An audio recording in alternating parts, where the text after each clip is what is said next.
السلام علیکم دوستو، کیسے ہیں آپ سب؟ میں زبینہ فیاض ایک بار پھر آپ کے ساتھ شروع کرتے ہیں ایک جنون بے ایمانی پارٹ 11 بائے نور عروج۔ رایان اگلے ہی دن ہاسپٹل بیڈ سے اٹھ کھڑا ہوا تھا۔ اس سے زیادہ وہ ان ڈاکٹرز کو اور برداشت نہیں کر سکتا تھا، اور کسی میں اتنی جرت نہیں تھی کہ اسے روک سکتے۔ اسے حسیب درانی کے جیل میں ہونے کا علم ہو چکا تھا، جس پر پر اسرار سی خاموشی خود پر طاری کر گیا تھا۔ آئلہ تو شرمندگی کے مارے اس کے پاس بھی نہیں آ سکی تھی۔ ریحا نے اسے روکنا چاہا، مگر اس کے چہرے پر بیزاری اور خاموش التجا دیکھ کر وہ کچھ کہہ ہی نہیں سکی۔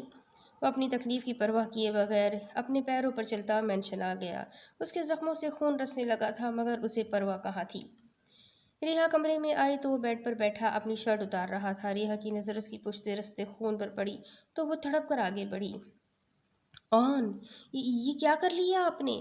اس کی تکلیف کی شدت سے پہلے پڑتے ہوئے چہرے کو دیکھتے ریحا نے بمشکل اپنی سسکی روکی تھی۔ میں ٹھیک ہوں سافٹی، یہ چھوٹی موٹی تکلیفیں میرے لیے کچھ نہیں، کوئی معنی نہیں رکھتی، پریشان مت ہوا کرو۔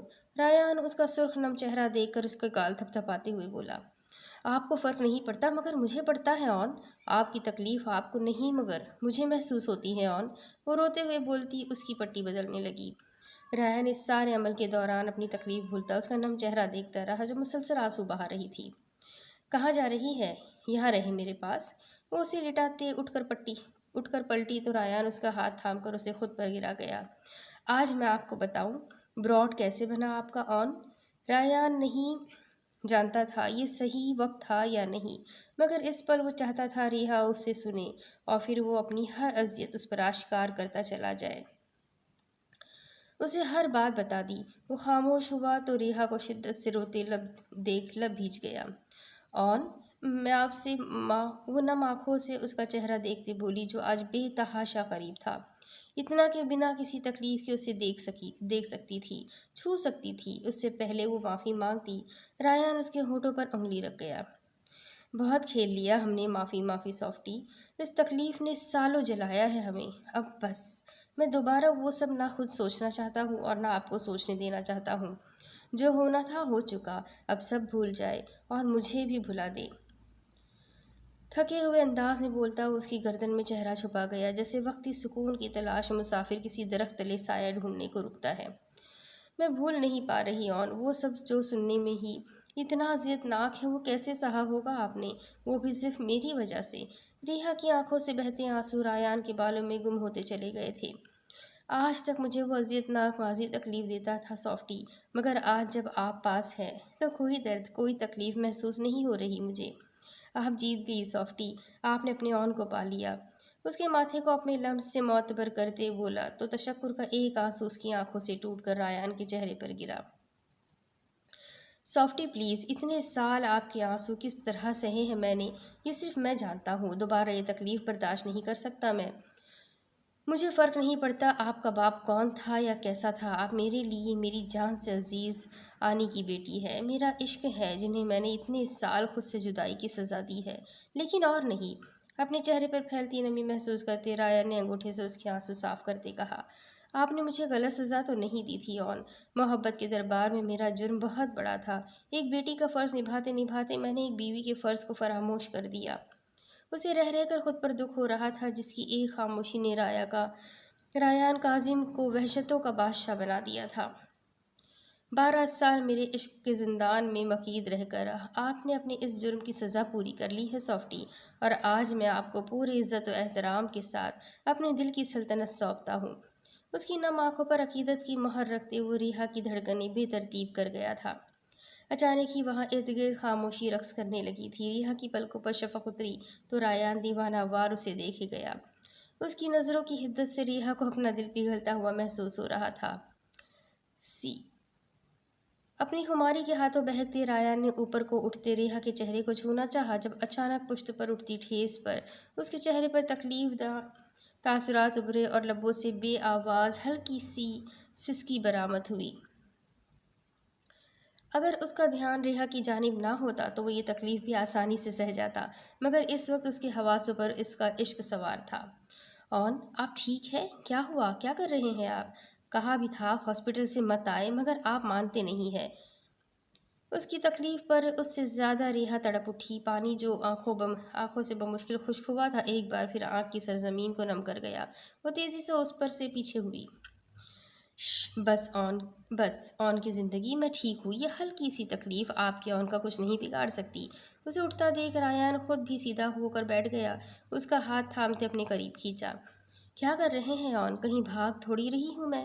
وہ اسے خود سے تھوڑا سا بھی دور ہونے کی اجازت نہیں دے رہا تھا، جبکہ ریحا اس کی حرکتوں پر حیران ہو رہی تھی۔ کاش میں آپ کو بتا سکتا، ان سالوں اور پچھلے چند مہینوں میں آپ کو خود سے دور کیسے دیکھا ہے میں نے۔ سب سے زیادہ اذیتناک تو یہ چند ماہ تھے جن میں آپ بظاہر میرے پہلو میں تھی، مگر میں ہاتھ بڑھا کر آپ کو قریب نہیں کر سکتا تھا۔ وہ بے بسی سے بولا تو ریحا اپنی ہتھیلی اس کے گال پر ٹکا گئی۔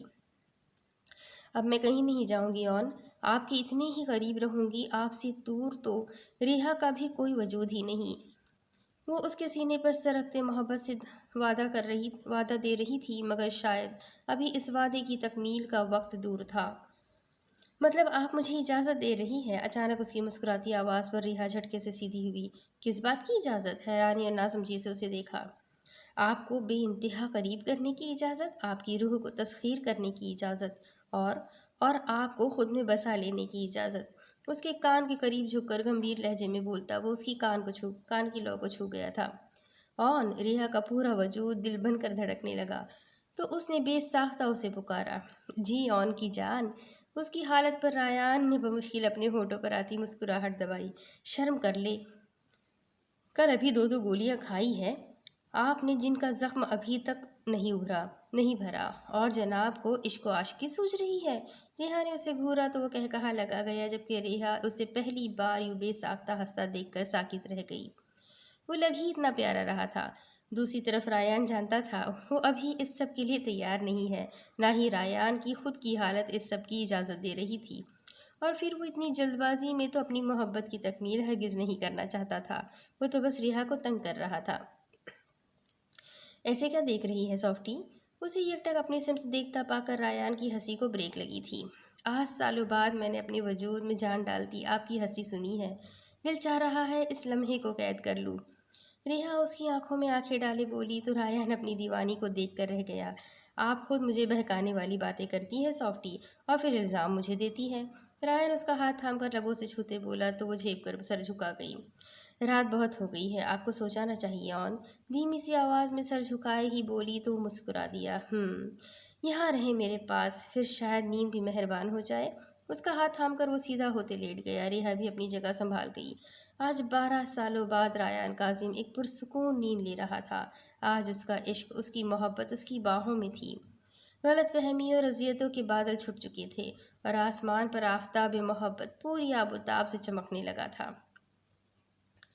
پری، سنبھل کر! پاشا کسی کام سے باہر کی جانب جا رہا تھا جب اس کی نظر پریسا پر پڑی، جو کمرے میں جانے کے لیے سیڑھیوں کی طرف جا رہی تھی، مگر راستے میں بڑا سا گلدان پڑا تھا۔ مینشن کی سیٹنگ اس کے لیے نئی تھی، ابھی وہ راستوں سے واقف نہیں تھی۔ اس سے پہلے وہ گلدان سے ٹکراتی پاشا تیزی سے قریب آتے اس کے گرد حصار باندھ گیا۔ کیا ہوا؟ پریسا ایک دم اس کی آواز اور حصار پر بری طرح خوفزدہ ہوئی تھی۔ کچھ نہیں میری جان، آپ رات اس وقت یہاں کیا کر رہی تھی؟ اس وقت تک آپ کو سو جانا چاہیے تھا نا؟ پاشا بات بدل گیا، نہیں چاہتا تھا وہ بددل ہو جائے۔ نیند نہیں آ رہی تھی تو نیچے آ گئی، مگر کچھ کرنے کے لیے نہیں تھا، اسی لیے واپس جا رہی ہوں، وہ اداسی سے بولی تو پاشا غور سے اس کا چہرہ دیکھنے لگا۔ وہ سارا دن مینشن میں قید رہتی تھی، وہ تو کچھ دیکھ کر خود کو بہلا بھی نہیں سکتی تھی۔ پاشا کے دل کو کچھ ہوا تو بے ساختہ اس کا چہرہ دونوں ہاتھوں میں تھام گیا۔ باہر چلیں گی میرے ساتھ؟ نرمی سے پوچھا تو پریسا چونکی، مگر جب سے وہ واپس آئی تھی وہ سب اس کی حفاظت کے پیش نظر اسے کہیں لے جا نہیں رہے تھے، ویسے بھی وہ باہر جا کر کیا کرتی؟ فکر مت کرے پری، میں آپ کے ساتھ ہوں، پھر آپ کا مجرم بھی پکڑا جا چکا ہے تو آپ کو اب یوں گھٹ گھٹ کر جینے کی ضرورت نہیں۔ پاشا محبت سے بولا تو پریسا کچھ سوچ کر سر ہلا گئی۔ آپ اپنی آنکھوں سے پٹی کب ہٹائیں گی پری؟ آپ کا مجرم اپنی سزا بھگتنے جا رہا ہے، اب تو اپنی ضد چھوڑ دے۔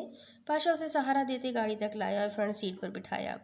ابھی وہ دونوں کچھ ہی دور پہنچے تھے جب پاشا نے پوچھا، آپ نے کہا تھا میرے گنہگار کو میرے سامنے لائیں گے اور اسے میرے سامنے ٹکڑے ٹکڑے کریں گے۔ میری آنکھیں وہی منظر دیکھنا چاہتی ہے تو پہلے کیسے ہی یہ پٹی ہٹا دوں۔ پریسا نے اسے اس کا وعدہ یاد دلایا تو وہ لب بھیج کر رہ گیا۔ سوری پری، اگر عین وقت پر آئلہ وہ سب نہیں کرتی تو میں اپنا وعدہ کب کا پورا کر چکا ہوتا، مگر مجھے یقین ہے براڈ اب بھی اتنی آسانی سے حسیب درانی کو نہیں چھوڑیں گے۔ پاشا اس کا ہاتھ اپنی گرفت میں لیتے ہوئے بولا، تو بس میں اسی وقت کا انتظار کر رہی ہوں۔ پریسا سرد آواز میں بولی تو پاشا گہرا سانس بھر کر رہ گیا۔ حسیب درانی جیسے درندوں کو سزا ملنی ہی چاہیے جو رشتوں کا تقدس پامال کرتے ہیں، معصوم جانوں کو اذیت سے دوچار کر کے انہیں ساری زندگی کے لیے سسکنے کو چھوڑ دیتے ہیں۔ اور افسوس تو یہ ہے کہ حسیب درانی جیسے لوگ ہمارے معاشرے میں ہر جگہ مل جاتے ہیں جو شیطان کے اعلی کار ہوتے ہیں۔ پریسا کے لہجے میں نفرت ہی نفرت تھی۔ اسے سزا ضرور ملے گی پری، آپ خود کو پریشان مت کیا کریں، میں مزید آپ کو اداس نہیں دیکھنا چاہتا۔ پاشا کو سمجھ نہیں آتا تھا ایسا کیا کرے جس سے یہ لڑکی اداس رہنا بھول جائے۔ کیا باہر بارش ہو رہی ہے پاشا؟ اچانک پریسا نے پوچھا تو پاشا چونکا۔ جب وہ دونوں مینشن سے نکلے تھے تو بارش نہیں ہو رہی تھی، مگر اچانک ہلکی ہلکی بوندا باندی ہونے لگی تھی، مگر گاڑی کے شیشے بند تھے تو خاص پتہ بھی نہیں چل رہا تھا۔ آپ کو کیسے پتا؟ وہ پوچھے بنا رہ نہ سکا، کیونکہ اگر اسے بارش گرنے کی آواز آتی تو بھی سمجھ آ جاتا، مگر ساؤنڈ پروف گاڑی اور پھر وہاں چلتا دھیما سا میوزک، باہر کی آواز اندر آنا ناممکن تھا۔ جب ہم مینشن سے نکلے تھے تو فضا میں پھیلی خوشبو بارش کے آنے کی خبر دے رہی تھی، سوچا اب تک بارش شروع ہو چکی ہوگی۔ وہ کندھے اچکاتے بولی تو پاشا چہرہ موڑتے اسے دیکھنے پر مجبور ہو گیا۔ نظریں اس کے سبھی چہرے پر پھسلتی گلاب کی پنکھڑی جیسے لبوں کے بند جوڑے پر ٹھہر گئی۔ اس نے کبھی ان پر کوئی مصنوعی رنگ نہیں لگایا تھا، اور اگر کہا جاتا کہ اسے ضرورت بھی نہیں تھی تو غلط نہ ہوتا۔ پاشا کا دل ایک بار دھڑکا تھا، یہ گلاب لب اس کی ملکیت تھے، بلکہ اس کے پہلو میں بیٹھی ہوئی جان افروز سی لڑکی پوری کی پوری اس کی تھی۔ یہ خیال آتے ہی پاشا کے دل میں احساس تفاخر سا ابھرا تھا۔ کیا آپ کے دل میں کبھی دنیا کو، خود کو دیکھنے کی خواہش نہیں ابھری پری؟ بے ساختہ اس کے لبوں سے پھسلا، مگر جب اسے اپنے الفاظ کا احساس ہوا تو لب بھیج گیا۔ ہوتی تھی 10 سال کی عمر تک، ہوش سنبھالنے سے لے کر یہی خواہش تھی میری کہ کاش میرے پاس آنکھیں ہوتی تو میں دنیا کو دیکھ پاتی، اپنے بھائیوں کو، ریحا کو، سب کو دیکھتی۔ سب مجھ سے کہتے تھے پریسا تم آسمان سے اتری حور ہو، اور میں ہمیشہ دیکھنا چاہتی تھی کہ آخر حور ہوتی کیسی ہے، مگر پھر اچانک وہ خاموش ہو گئی۔ پاشا کو خود پر غصہ آ رہا تھا، کیوں پوچھا اس نے یہ سوال؟ میرے ساتھ جو ہوا اس میں قصور شاید اسی حوروں جیسے حسن کا تھا۔ میرا یہ ظاہری حسن دیکھ کر اس درندے نے میری عصمت چھین لی اور میں اسے دیکھ نہیں سکی۔ اس پل مجھے دنیا سے، خود سے نفرت محسوس ہونے لگی تھی۔ میرے دل میں دیکھنے کی خواہش مر چکی تھی، کیونکہ میں لوگوں کے گندے گھنونے روپ نہیں دیکھنا چاہتی تھی۔ بھائیو اگر اپنی قسم نہ دیتے تو میں کبھی آپریشن بھی نہ کرواتی۔ بولتے بولتے اس کی آواز رن گئی تو پاشا گاڑی ایک سائیڈ پر روکتے اپنا بازو اس کے گرد حائل کر گیا تھا۔ مجھے آپ سے بھی وحشت ہونی چاہیے تھی، بھائیو سے بھی، مگر نہیں ہوئی۔ بھائیو جب مجھے چھوتے ہیں، یہاں پیار کرتے ہیں تو دل خوشی محسوس کرتا ہے۔ اپنے ماتھے کو چھوتے پریسا کھوئے ہوئے لہجے میں بولی۔ اور آپ؟ وہ بے ساختہ رکی، جبکہ پاشا سانس تک روک گیا تھا۔ جب آپ چھوتے ہیں تو اپنا آپ خوبصورت کیوں لگتا ہے پاشا؟ آپ بھی تو مرد ہیں، آپ سے گھن کیوں نہیں آتی مجھے؟ وہ اس کی سمت مڑتی اس کے سینے پر ہاتھ رکھتے بولی تو پاشا کا بے ہنگم ہوتا دل بے ساختہ دھڑکا تھا۔ کیونکہ آپ پاشا کے وجود کا حصہ ہے میری جان، میں نے اللہ اور اس کے رسول کو گواہ بنا کر آپ پر اپنا عشق حلال کیا ہے۔ آپ میری روح ہے تو بھلا کبھی کسی کو اپنے آپ سے بھی گھن آتی ہے؟ میرے لیے آپ صبح کی پہلی کرن کی طرح پاکیزہ تھی، ہے اور ہمیشہ رہے گی۔ پاشا نے پورے حق اور مان کے ساتھ اس کے ماتھے پر پیار کرتے اس کے دونوں گال چھوئے تھے۔ حسن پاشا آپ سے عشق میں کس مقام پر ہے یہ میں بہت جلد پورے حق کے ساتھ آپ کو بتاؤں گا، اور تب آپ کو علم ہوگا کہ میری پریسا حوروں سے کئی گنا زیادہ حسین اور معصوم ہے۔ اس کے چاند چہرے پر نگاہوں کا سایہ کرتے کہا تو وہ جھیپ کر اس کے کندھے میں چہرہ چھپا گئی، جبکہ پاشا بے ساختہ مسکرا دیا۔ کوئی فلسفہ نہیں عشق کا، جہاں دل جھکے وہیں سر جھکا، وہیں سر جھکا کر بیٹھ جا، نہ سوال کر نہ جواب دے۔